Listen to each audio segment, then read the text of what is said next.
قرآن کریم میں کئی مقامات پر ہدن کا لفظ اس کے لیے آیا کہ یہ ہدایت ہے، یہ رہنمائی ہے، اور اس میں زندگی سے جڑے ہوئے تمام معاملات سے متعلق اللہ رب العالمین نے انسان کے لیے ہدایت رکھی ہے۔ یہاں قرآن کریم میں دو الفاظ ہمیں ملتے ہیں، بعض جگہ ہدن للناس فرمایا، بعض جگہ ہدن للمتقین فرمایا۔ صحیح۔ تو اب کیا صرف متقین کے لیے اس میں ہدایت ہے کہ جو اللہ رب العالمین سے ڈرتے ہیں، تو کیا ان کے لیے ہدایت ہے، یا پھر ناس کے لیے کہ کل کائنات کے لوگوں کے لیے؟ تو اس کی مثال بڑی خوبصورت بیان کی گئی کہ کسی علاقے میں اگر بجلی نہیں ہے تو سب مل کے وہ کھمبے کے لیے کوشش کرتے ہیں کہ کھمبا آ جائے، بجلی کا کنیکشن لگ جائے۔ وہ کھمبا لگ گیا تو اب کنیکشن جس کے گھر میں ہے، جو کنیکشن اپنا اس سے جوڑے گا اور جو اپنا وہ ایک سلسلہ اس سے قائم کرے گا تو اس کے گھر میں روشنی آئے گی۔ بالکل صحیح۔ یعنی صرف کھمبا لگنے سے، وہ ٹرانسفارم لگنے سے وہاں بجلی نہیں آ جائے گی، بلکہ جو اس سے اپنا ایک تعلق جوڑے گا۔ تو پیغام تو کل کائنات کے لیے ہے، کل انسانیت کے لیے اللہ رب العالمین نے اس کو نازل فرمایا، لیکن رہنمائی جو حاصل کریں گے، خوف خدا ہوگا، خشیت الہی ہوگی، اور جو اللہ رب العالمین سے اپنا تعلق جوڑنا چاہے گا، اللہ رب العالمین اس کے لیے اس میں ہدایت عطا فرماتا ہے۔ بالکل صحیح۔ پھر ہماری زندگی سے جڑے ہوئے جملہ معاملات، یعنی قرآن کریم میں فرمایا کہ تبیانا لکل شیء، اللہ رب العالمین نے ہر شے سے متعلق اس میں رہنمائی رکھی ہے، کھول کھول کر اس کو بیان فرما دیا گیا۔ اور رئیس المفسرین حضرت عبداللہ ابن عباس رضی اللہ تبارک و تعالیٰ عنہ، آپ تو اتنا فرماتے تھے کہ میں اپنی زندگی کے جڑے ہوئے تمام معاملات کو قرآن کی روشنی میں حل کرتا ہوں، یہاں تک فرمایا کہ خدا کی قسم اگر میرے اونٹ کی رسی بھی کھو جائے تو فرمایا کہ میں اس کو قرآن کی روشنی میں تلاش کرنے کی کوشش کروں گا۔ یعنی جو قرآن سے اپنا تعلق قائم کر لیتا ہے تو قرآن اس کی زندگی سے جڑے ہوئے تمام معاملات، آج ہم دیکھیں ہمارے معاشرتی معاملات ہوں، قرآن کریم میں ایک ایک چیز سے متعلق معاشرتی جتنے مسائل ہیں، چاہے ازدواجی زندگی سے متعلق ہوں یا فیملی نظام سے متعلق جڑے ہوئے جتنے معاملات ہیں، اللہ رب العالمین نے ہر ایک کا حل قرآن میں ارشاد فرمایا۔ پھر اسی طرح کاروبار سے متعلق اگر ہم دیکھیں، یعنی ہماری زندگی میں کاروبار، اس کی بڑی اہمیت ہے، روزگار کی اہمیت ہے، کیسے کرنا ہے، وہ شتر بے مہار کی طرح چھوڑ نہیں دیا گیا۔ افحسبتم انما خلقناکم عبثا، تمہیں بیکار پیدا کیا گیا، تم یہ خیال کرتے ہو، وانکم الینا لا ترجعون، تمہیں اس کی طرف لوٹایا نہیں جائے گا۔ یعنی یہ اللہ رب العالمین کی طرف سے ایک ایک ہدایت آ چکی، رہنمائی آ چکی کہ تم نے اگر کاروبار کرنا ہے۔ اور حضرت عمر رضی اللہ تبارک و تعالیٰ عنہ، آپ تو اتنی سختی فرماتے تھے کہ جو قرآن کی تعلیمات کے مطابق کاروبار کرنا نہیں جانتا وہ ہمارے بازاروں میں نہ آئے۔ یعنی اس قدر تاکید فرمائی جاتی ہے، اتنا کھول کھول کر، اتنا واضح اور صراحتاً اس کو بیان فرمایا گیا۔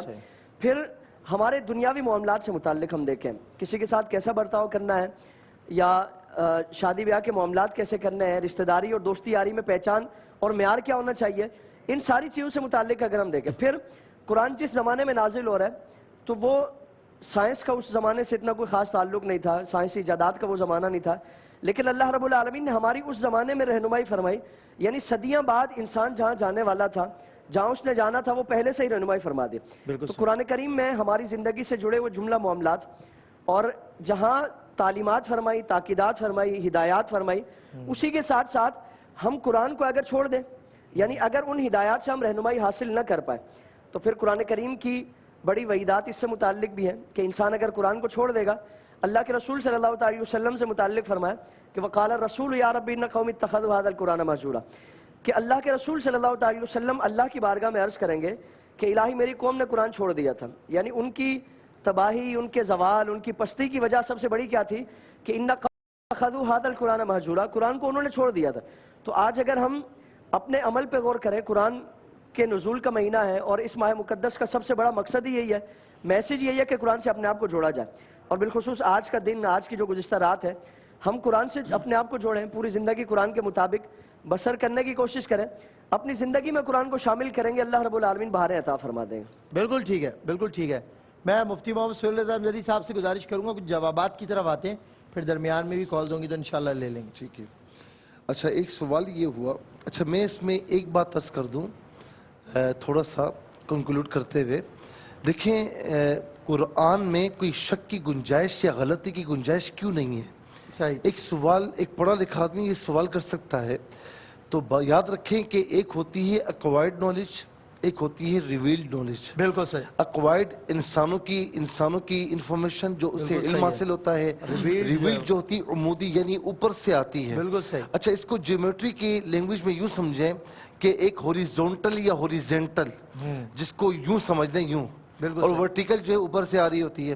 اب مثال کے طور پر سلمان بھائی، آپ یہاں پر کھڑے ہوئے ہیں، آپ یہاں دیکھ سکتے ہیں، یہاں دیکھ سکتے ہیں، پیچھے دیکھ سکتے ہیں، یہاں سامنے، لیکن دیوار کے ماورا کیا ہے آپ کو نظر نہیں آئے گا. بالکل صحیح. اور ایک وہ شخص جو اوپر چھٹی منزل پر کھڑا ہوا ہے صحیح بات. وہ آپ کو بھی دیکھ رہا ہے، یہاں بھی دیکھ رہا چارہ ہے، طرف. دیوار کے ماورا بھی دیکھ رہا ہے. واہ. تو آپ یہ دیکھیں کہ جو انسان کا علم ہے وہ محدود علم ہے، اس میں غلطی کی گنجائش بھی رہتی ہے، لیکن جو میرے رب تعالیٰ کا علم ہے اور وہ بکل شیء محیط، وہ ہر چیز کا احاطہ فرما رہا ہے. عالم الغیب فلا یظہر علی غیبی، وہ عالم الغیب ہے، بار بار یہ فرماتا ہے. تو اس سے ہمارے ماضی کا، ہمارے حال کا، ہمارے مستقبل کا، بلکہ تا قیامت جو ہونے والا ہے اسے علم ہے، اسی لیے اس کے کلام میں کوئی غلطی نہیں ہو سکتی. اچھا دوسری اہم بات، اِنَّا نَحْنُ نَزَّلْنَا الذِّكْرَ وَإِنَّا لَهُ لَحَافِظُونَ، یہ کسی اور کتاب کے بارے میں نہیں فرمایا، صرف قرآن کے بارے میں. قرآن کے زمانے میں جو لینگویجز تھی نا، یہ جو اس کے علاوہ لٹریچر تھا، کوئی لٹریچر آج تک باقی نہ رہا سوائے حمورابی کے. کچھ اس نے قوانین لکھے تھے دیوار پر، اسے لے لیا گیا. اس کے علاوہ کوئی لٹریچر قرآن کے زمانے کا نہیں، نہ اس کے پہلے کے زمانے کا. اچھا ایک اس کے علاوہ آپ دیکھیں کہ قرآن سے تقریباً 550 برس پہلے انجیل کا تھا معاملہ. اچھا انجیل کئی عرصے بعد عیسیٰ علیہ السلام نے سریانی زبان میں اپنی حواریین کو یاد کروائی، اس کے بعد لاطینی زبان میں لکھی گئی، پھر 200 سال کے بعد عبرانی زبان میں لکھی گئی. پھر یہاں تک کہ اتنا اختلاف ہوا کہ بادشاہ نے پادریوں کو 400 پادریوں کو جمع کیا، کہا کہ یہ تو عیسائیت مٹ جائے گی، یہ کتاب الگ کچھ کہہ رہی ہے، یہ کتاب کچھ اور کہہ رہی ہے، یہ کتاب کچھ اور کہہ رہی ہے. 400 پادری جمع ہوئے اور 4 انجیلوں کو منتخب کیا گیا، جس سے اناجیل اربع کہتے ہیں. لیکن قربان جائے میرے رب کا کلام کہ جب سے نازل ہوا، جس طرح نازل ہوا، آج اسی حال میں ہم پڑھتے ہیں، اسی کیفیت میں پڑھتے ہیں. اور میں آپ کو کہوں کہ دنیا کے ایک کونے میں ایک حافظ قرآن ہے، دوسرے کونے میں دوسرے حافظ قرآن ہے، لیکن کہیں زبر زیر پیش کا کہیں پر کوئی فرق نہیں آئے گا. جو حروف ہیں من وعن جو حضور نبی کریم علیہ السلام پر نازل ہوا آج تک وہی ہے. کیوں کہ اِنَّا لَهُ لَحَافِظُونَ، ہم ہی اس کی حفاظت کرنے والے ہیں. اچھا اب ایک سوال یہ ہوا کہ بہن نے کہا کہ ساری کھا کر تلاوت کر کے سو جائے، تو تلاوت کرتے ہوئے آنکھ کھولے تو اچھی بات ہے. اگر دیکھیں بعض اوقات انسان جس حالت میں سوتا ہے نا تو خواب بھی اس سے اسی طریقے سے آتے ہیں، اور وہ اگر کوئی خواب دیکھ بھی لیتا ہے اسی طریقے سے تو وہی چیزیں اس کی زبان پر ہوتی ہیں. بعض اوقات آپ نے دیکھا کوئی لڑائی کر کے سویا ہے نا، کوئی ناراض ہو کے سویا ہے تو وہ خواب میں بولے گا ہٹو ہٹو چلو ادھر سے، وہ ایسی ہی باتیں کہے گا کہ جو اس نے حقیقت میں دیکھی نہیں کہے گا، نہیں دھکے دیتے ہیں، لاتے مارتے ہیں، پریکٹیکلی بھی کر رہا ہوں. تو یہ اچھی بات ہے کہ تلاوت قرآن کریم آپ کی زبان پر ہے ماشاءاللہ، اس میں کوئی ایسی گھبرانے کی بات نہیں ہے. بہن نے کہا کہ والد صاحب کی قبر پکی کرانا چاہ رہی تھی، ابھی تک کرا نہیں سکی ہیں، تو کیا کروانا ضروری ہے؟ تو بات یہ کہ اگر وہ قبر ڈھہ جانے کا خطرہ ہے اور ظاہر ہے کہ وہ خراب ہو رہی ہے تو اس صورت میں صرف آپ پر ضروری نہیں ہے، وہ تمام وارثین پر ہوتا ہے کہ وہ اس میں سے کچھ اپنا حصہ ڈال کر اسے کر لیں. کوئی نہیں کرتا تو آپ کو اجازت ہے، آپ کر سکتی ہیں، لیکن ضروری کسی پر بھی نہیں ہے. بالکل صحیح. ٹھیک ہے.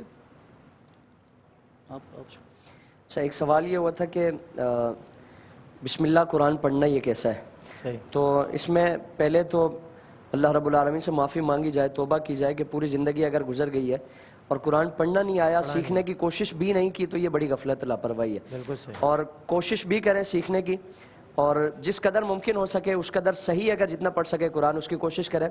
باقی جب تک اگر سیکھنے کے مراحل ہیں، نہیں پڑھنا آتا، تو وہ جس طرح بسم اللہ قرآن پڑھتے ہیں تو اس طرح وہ پڑھیں گے، تو ایک اچھی نیت کے ساتھ وہ ہے تو وہ قرآن پڑھنے کا ثواب نہیں ہے، لیکن قرآن دیکھنے کا ثواب ہے، قرآن کی زیارت کرنے کا وہ ثواب ہے.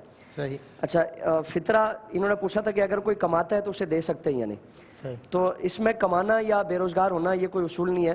اگر وہ شریف فقیر ہے تو اس کو دیا جا سکتا ہے. مصارف زکوٰۃ جو قرآن نے بیان فرمائے، صدقات واجبہ، تمام مصارف زکوٰۃ ان کو وہ دے سکتے ہیں. اور اگر ان کے پاس سیونگ میں کوئی ایسا پیسہ نہیں ہے یا کوئی ایسی اضافی چیز نہیں ہے جو نصاب کے برابر جس کی مالیت پہنچتی ہے، اور اگر وہ واقعتاً ایسے ہے تو پھر ان کو زکوٰۃ اور فطرہ وغیرہ دیا جا سکتا ہے. جب تک ٹی وی کی آواز ختم نہیں ہوگی تو میں روزہ نہیں کھولوں گا جب تک ٹی وی کی اذان نہیں آئے گی. دیکھیں یہ تو خیر اندازے ہیں سارے، اور احتیاط اس میں ہی ہے کہ اگر آپ 2-3 اذانیں سنتے ہیں چاہے وہ ٹی وی کی ہے اور جس پہ آپ کا دل مطمئن ہوتا ہے، اگر آخری پہ تو آپ کو اسی پہ کھولنا چاہیے، لیکن اگر پہلی کسی اذان پہ کھول لیں گے تو روزہ ہو جائے گا، اس پہ کوئی حرف نہیں ہے۔ بالکل ٹھیک۔ اور حضرت یہ بتا دیں کہ اذان جو ہے یہ نماز کے لیے ہے، اس کا روزے سے تعلق نہیں ہے۔ بالکل، اور جو روزے کے لیے پہلے اعلان کر دیا جاتا ہے وہی وقت مقرر ہے، اور اذان تو یقیناً جو ہے وہ نماز کے لیے۔ بالکل ٹھیک ہے۔ اچھا 3 بیٹے 1 بیٹی انہیں دینی لائن میں لانا چاہتی ہیں تو کیا کریں؟ کوئی مشورہ چاہتی ہیں کہ دینی راستے پر آئیں یہ لوگ؟ اس کا طریقہ کار بہترین تو یہ ہے کہ پتہ نہیں ان کی عمر کتنی ہے، اگر تو وہ مدرسے میں پڑھنے کی عمر سے زیادہ ہو گئے ہیں تو پھر ظاہری بات ہے آن لائن بھی بہت ساری چیزیں پڑھائی جاتی ہیں، جس طرح قبلہ قرآن پاک پڑھاتے ہیں، بالکل صحیح۔ تو بہت ساری ویب سائٹس ہیں، بہت سارے سافٹ ویئرز ہیں، آپ ان سے وابستہ ہو سکتے ہیں، علماء کرام کو سنیں۔ جس طرح کہ میں اگر سچی بات کروں تو آج 4-5واں دن ہے، مجھے بہت کچھ سیکھنے کو ملا ہے، تو بہت ساری چیزیں ہیں، تو لوگ اہل ذکر سے وابستہ ہونا چاہیے۔ قرآن پاک نے اہل علم نہیں کہا، اہل ذکر کہا ہے، تو ان سے وابستہ ہونا چاہیے، تو یقیناً قبلہ میں یہ تحدیث نعمت کے لیے بات کہہ رہا ہوں کہ ہمیں میرے مفتی صاحب کے محسوسات میں ایسا کہیں نہیں ہے کہ پنجاب سے کوئی مہمان شخصیت آ کے بیٹھی ہیں، ایسا لگ رہا ہے کہ آپ ہمارے گھر کے آدمی ہیں، اور ایسا ہی بالکل آپ میں وہ فیلنگ آ رہی ہے، آپ میں وہ اٹریکشن موجود ہے کہ آپ کے ساتھ بیٹھ کر ہمیں محسوس نہیں ہوا کہ کوئی وہی احساس ہے جو میرے جانے میں تاخیر کا سبب بن رہا ہے۔ الحمدللہ الحمدللہ۔ اور نہیں ہم چاہتے تھے، دل سے چاہتے تھے۔ 4-5 دن تو ایسے جلدی سے نکل گئے، اور مجھے واللہ ایسا محسوس ہو رہا ہے کہ میرا بہت پرانا ریلیشن ان کے ساتھ۔ خدا مصطفیٰ مجھے بھی، اور یہ میں دیکھ لیں لائیو یہ اس بات کا اعلان کر رہا ہوں، ان کی شخصیت میں وہ بات ہے، وہ رمق ہے، وہ لطافت ہے کہ محسوس ہی نہیں ہو رہا کسی نئے سے ملے یا یہ پنجاب سے آئے، ایسا لگ رہا ہے ہمارے بس ساتھ ہی ہوتے ہیں ہمیشہ سے، پرانا ناتا ہے۔ جی اچھا ایک سوال یہ ہوا کہ دوسری عید کا روزہ اگر کوئی شوال کے روزے رکھنا چاہے تو یہ روزہ ضروری ہے؟ تو یہ ضروری نہیں، پورے شوال میں کسی وقت بھی رکھ سکتے ہیں، 6 روزے پے در پہ رکھ لیں، مرضی ہے، یا پے در پہ نہ رکھیں اور علیحدہ علیحدہ رکھ لیں تو کوئی مستنی ثواب ملے گا۔ روزوں کی حیثیت کیا اور فضیلت کیا؟ جی اس کی حیثیت اور فضیلت یہ ہے کہ حضور نبی کریم علیہ السلام کی حدیث پاک ہے کہ جس نے شوال کے روزے رکھے اللہ تبارک و تعالیٰ اس کے لیے پورے سال کے گناہوں کا کفارہ بنا دیتا ہے۔ بالکل ٹھیک ہے، ٹھیک ہے نا؟ بالکل ٹھیک ہے۔ تو یہ الحمدللہ بڑی فضیلت ہے، فضیلت ہے، صحیح۔ اور ان کی حیثیت اگر نہیں بھی رکھے تو گناہگار نہیں ہوں گے۔ ہاں گناہگار نہیں ہے، یہ مطلب نفلی روزے ہیں، گناہگار نہیں ہیں۔ صاحب باقی جوابات بریک کے بعد انشاءاللہ ایک وقفہ، اور وقفے کے بعد ہوتی ہے آپ سے پھر ملاقات بزم قرآن۔ خوش آمدید ناظرین، آپ کا خیر مقدم ہے ایک مرتبہ پھر، اور لائیو ٹیلی فون کالز کے ذریعے آپ کی شرعی سوالات کے جوابات بھی دیے جائیں گے اس سیگمنٹ میں، اور آخر میں کچھ مختصر سا پیغام قرآن مجید فرقان حمید کے حوالے سے۔ اور یہ سلمان بھائی نے، ہمارے جو بھائی میں ہیں، انہوں نے ٹوٹی ہوئی تصویر دے دی مجھے، نفیس بھائی، ہاں یہ تصویر ٹوٹی ہوئی دے دی آپ نے مجھے۔ بہرحال شرعی، آپ کو نام ہی یاد نہیں نا اس کا؟ نہیں بھائی میاں کہتے ہیں ہم تو۔ اچھا بھائی میاں غلط بات ہے، آپ نے ٹوٹی ہوئی تصویر دے دیا، یہ ٹوٹ گئی فوراً۔ چلیں وہ ہم شرعی سوالات کے جوابات کی طرف آتے ہیں، اور آخر میں مفتیان کرام سے، ڈاکٹر صاحب سے اور مفتی صاحب سے پیغام بھی لے لیں گے، قرآن کا پیغام کیا ہے انشاءاللہ مختصراً وہ بھی لے لیں گے۔ جی اچھا ایک سوال یہ ہوا کہ عید کی نماز عورتوں پر جو ہے وہ واجب ہے یا کیا ہے؟ انہوں نے تو خیر فرض کے جو ہے نا وہ فرض کا نام استعمال کیا۔ دیکھیں عید کی نماز مردوں پر بھی فرض نہیں ہوتی، واجب ہوتی ہے۔ ٹھیک ہے۔ اچھا عید کی نماز ہو گئی، جمعے کی نماز ہو گئی، یہ نمازیں عورتوں پر واجب نہیں ہوتی، وہ اپنے گھروں میں ہی رہیں تو یہ ان کے لیے بہتر ہوتا ہے۔ اور اس کے علاوہ اگر کہیں کسی مسجد میں بڑا اہتمام ہے، ایگزٹ انٹرنس بالکل علیحدہ علیحدہ ہے، تو وہاں پر اگر عورتوں کے لیے پردے کا اہتمام بھی ہے، سارا اہتمام ہے، تو وہاں جا کر پڑھ سکتی ہیں، لیکن ان پر واجب وغیرہ نہیں ہے۔ جی بیٹا۔ اچھا یہ پوچھا گیا تھا کہ دوران روزہ رمضان میں اگر خواتین کے ایام مخصوصہ کا آغاز ہو جاتا ہے تو وہ احکام کیا ہوں گے؟ تو ظاہر ہے روزوں کی قضا کریں گی، وہ ان ایام میں روزے کو چھوڑ دیں گی، اور سال جب بھی پاکی ہو رمضان میں یا رمضان کی جتنی روزے چھوڑے ہوں گے تو وہ رمضان کے علاوہ ان کی قضا کریں گے۔ اور دوران روزہ وہ یعنی کھلم کھلا کھانا ان کے لیے اور بالکل سب کے سامنے اس طرح کی کیفیات کرنا ان کے لیے جائز نہیں ہے۔ اگر انتہائی ضرورت ہو تو کہیں چھپ کر، تاکہ وہ روزے کا ایک جو تقدس ہے اس کی بحالی رہے اور اس طرح کا وہ معاملہ نہ ہو۔ پھر ایک سوال یہ کیا تھا کہ دنیاوی تعلیم وہ تقدیر میں لکھی ہوتی ہے یا نہیں؟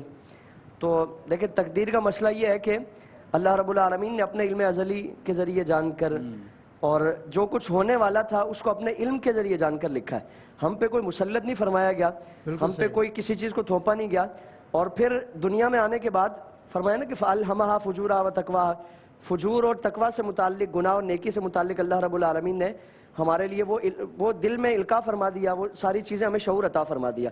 تو یہ تھوپا نہیں گیا کہ تم نے اس فیلڈ میں جانا ہے، تم نے اس فیلڈ میں جانا ہے، تم نے یہ علم حاصل کرنا ہے. یہ اللہ رب العالمین نے ہم جو کرنے والے تھے اس کو لکھا ہے، اور جو اللہ نے لکھا ہے یقیناً اس میں غلطی نہیں ہو سکتی. اللہ کا علم، اس میں کوئی کسی بھی قسم کی کوئی اس طرح کا معاملہ نہیں ہو سکتا کوئی حقیقت کے خلاف ہو یا وہ صحیح نہ ہو.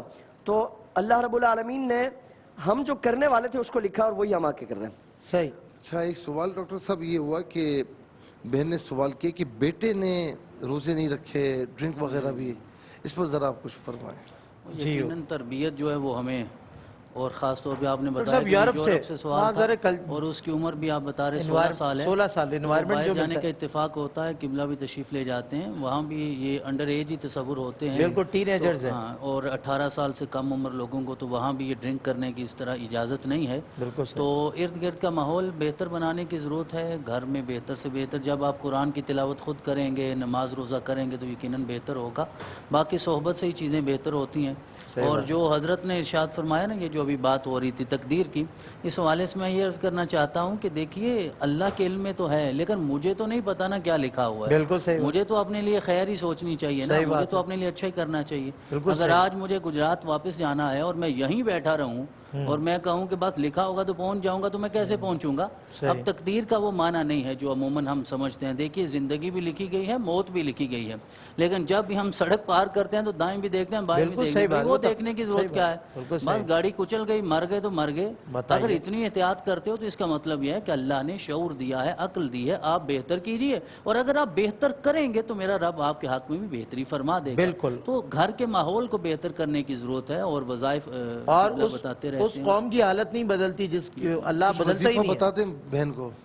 جی وظیفہ یہی ہے کہ آپ آیت الکرسی پڑھ کے دم کیا کریں، سورۃ الکاف کی تلاوت کیا کریں، اور اس کے علاوہ جو ہے ہر نماز کے بعد ایک تسبیح جو ہے وہ یا سلام کی پڑھا کریں، تاکہ اللہ رب العزت اپنی سلامتی میں رکھے، اور درود پاک کی کثرت کیا کریں. بالکل ٹھیک ہے جی. اچھا اس میں ڈاکٹر صاحب نے بڑی پیاری بات کی، قبلہ علامہ صاحب نے بھی. اس میں حتمی بات ایک یہ ہے جو ذہن میں آتی ہے کہ ایسا نہیں کہ جو اس نے تقدیر میں لکھا ہے ہمیں کرنا پڑتا ہے، ایسا نہیں ہے. بالکل ایسا ہی ہے، بلکہ جو ہم کرنے والے تھے اس نے اپنے علم قطعی کی بنیاد پر لکھا ہے. بالکل صحیح ہے نا. بالکل. تو ہم مجبور نہیں ہیں کہ جو اس نے لکھا کرنا پڑے گا، مجبور نہیں ہے. بالکل ایسا ہی. اچھا ایک سوال یہ ہوا کہ بینک لون جو ہے وہ جائز ہے یا نہیں؟ عام طور پر یہ بینک جو لون فراہم کرتے ہیں اس میں سودی معاملہ ہوتا ہے، تو علماء کرام اس سے منع فرماتے ہیں، اور سود اللہ تعالیٰ کی بارگاہ میں اعلان جنگ ہے، اس سے اجتناب کرنا چاہیے. پھر اس کے بعد ایک سوال یہ ہوا کہ یا ایھا الذین آمنو کتنی بار آیا ہے؟ جی ایگزیکٹ تو مجھے پتہ نہیں کتنی مرتبہ ہے، لیکن جہاں تک میرا خیال ہے کہ تقریباً 80 بار سے زائد یا ایھا الذین آمنو یہ اس طرح آیت کریمہ قرآن کریم میں موجود ہے. اچھا والدین کی تربیت فرض ہے یا احسان ہے؟ دیکھیں والدین جو اپنی اولاد کی تربیت کرتے ہیں نا، یہ والدین پر فرض ہے. صحیح. اور اولاد پر احسان ہے. ٹھیک ہے، میری بات سمجھ رہے ہیں؟ والدین جو اپنا فرض ادا کر رہے ہیں تو ان پر تو فرض ہے کہ اپنی اولاد کی تربیت کریں، لیکن جو اولاد کے ساتھ وہ اچھا کر رہے ہیں تو یہ اولاد پر ان کا احسان ہے.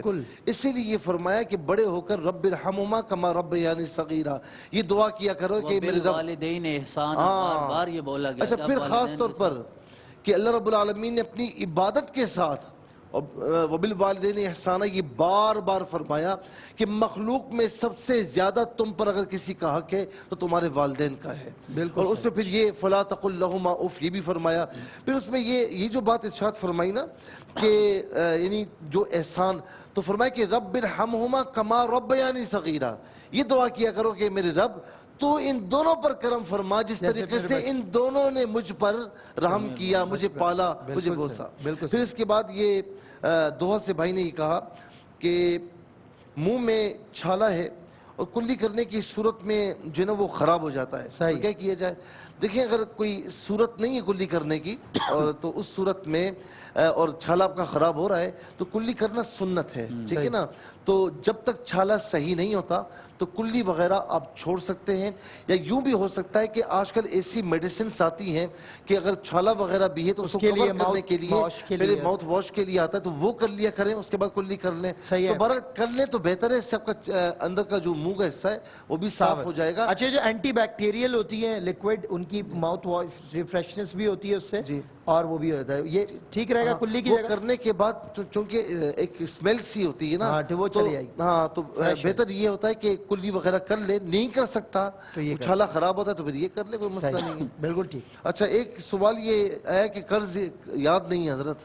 ہاں, قرض دینے والے کا پتہ ہی نہیں ہے کہ کس کس سے کتنا لیا. میں حیران ہو گیا ہوں سوال سن. پہلے تو ظاہر ہے اس نے انتہائی ناپسندیدہ عمل کیا. حضور نے فرمایا نا کہ تم قرض اور سوال کرنے سے بچو, تم سوال کرو گے تو کرتے ہی جاؤ گے, پھر یہ اس کی انتہا نہیں ہوگی. ایک بار ہاتھ پھیل گیا تو پھیلتا ہی رہے گا. تو پہلی چیز تو یہ کہ جن افراد سے لیا ہے ان کا تو پتہ ہوگا نا کہ ان سے لیا ہوا ہے, کتنا لیا ہے یہ ان سے جا کے پوچھ لیں, اور وہ جتنا بتائیں تو ان کی بات پہ یقین کر لیں. آگے بھی لوگ سچے ہونا. جی کیا دینے والے کو تو یاد ہوگا نا, میں نے دیا جی, ان کو پتہ ہوگا نا تو ان سے جا کے پوچھ لیں. اچھا, اگر دینے والا 10 لاکھ روپے بیان کر دے, اگر دینے والا بھول جائے نا, یہ بات تو چلے سمجھ میں آتی ہے کہ چلے. دیکھیں, اسی لیے جو آیت مداینت ہے قرآن پاک کی سب سے بڑی آیت ہے, اس میں واضح کیا ہے کہ لکھا کریں, لین دین میں ہر چیز واضح ہونی چاہیے. بالکل صحیح, I do agree with you. جی, تو اگر وہ بتا دیں, اور ان کو بھی چاہیے کہ دیانتداری کے ساتھ بتائیں, کیونکہ اگر ناجائز بتائیں گے تو وہ غصب کے زمرے میں آئے گا, اور اللہ رب العالمین کی بارگاہ میں سخت مواخذہ ہے. پھر بھی اگر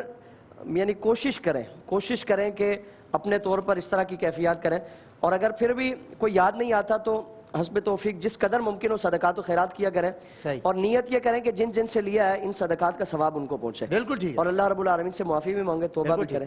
بالکل ٹھیک ہے. میں مفتی محمد سہیل رضا امجدی صاحب, ڈاکٹر سید حامد فاروق بخاری شاہ صاحب, جناب مفتی سید اعظم علی گردیش شاہ صاحب, شکریہ ادا کرتا ہوں, اور بارے دیگر جناب شاہ صاحب کا کہ شاہ صاحب اب جو ہے تشریف لے جائیں گے گجرات. مگر شاہ صاحب, یہ میرا پہلا ایکسپیرینس ہے ایسا کہ کسی شخصیت کے ساتھ وقت گزرے تو ایسا محسوس ہو جیسے نہ جانے ہمارا ان سے کب سے تعلق ہے, اور ہم انہیں کب سے جانتے ہیں. ایک تمکنت ہوتی ہے کچھ لوگوں میں, کچھ کے تبسم میں ایسی بات ہوتی ہے, پھول کی طرح کھلتے ہوئے لوگ ہوتے ہیں. ہماری خواہش ہے کہ یہ ہر سال کچھ نہ کچھ ایام نکال کر یہاں پر تشریف لائیں, تو ہمیں بڑی خوشی ہوگی. مفتی صاحب نے یہ جملے مجھے آج 7 سال ہو. با کرامت رکھے جی, آپ کی عزتوں میں اضافہ فرمائے, آپ کے وقار میں اضافہ فرمائے. ARYQ TV جو پیغام دے رہا ہے, میرا رب اس میں برکتیں پیدا. مجھے 7 سال ہو گئے شاہ صاحب, میں نے مفتی صاحب کا یہ والا انداز محبت کسی کے لیے دیکھا نہیں ہے جس طرح انہوں نے آپ سے محبت فرمائی ہے. باخدا مفتی صاحب کے وقار کو اللہ بلند فرمائے. قرآن کا ختم ہوا, شاہ صاحب سید ہیں, اللہ تعالیٰ سلامت رکھے. شاہ صاحب تشریف فرما ہے. پروردگار عالم, یہ جو سفر خیر کا ہم نے ساتھ کیا ہے, اللہ تعالیٰ بروز حشر بھی ہماری منزلوں کو اس کے صدقے آسان فرمائے, اور ہم ساتھ جانب خلد بڑھ رہے ہوں اور کہہ رہے ہوں کہ میرے لیے میرے آقا نے بات کی ہوئی ہے. بریک کے بعد انشاءاللہ مدحت رسول.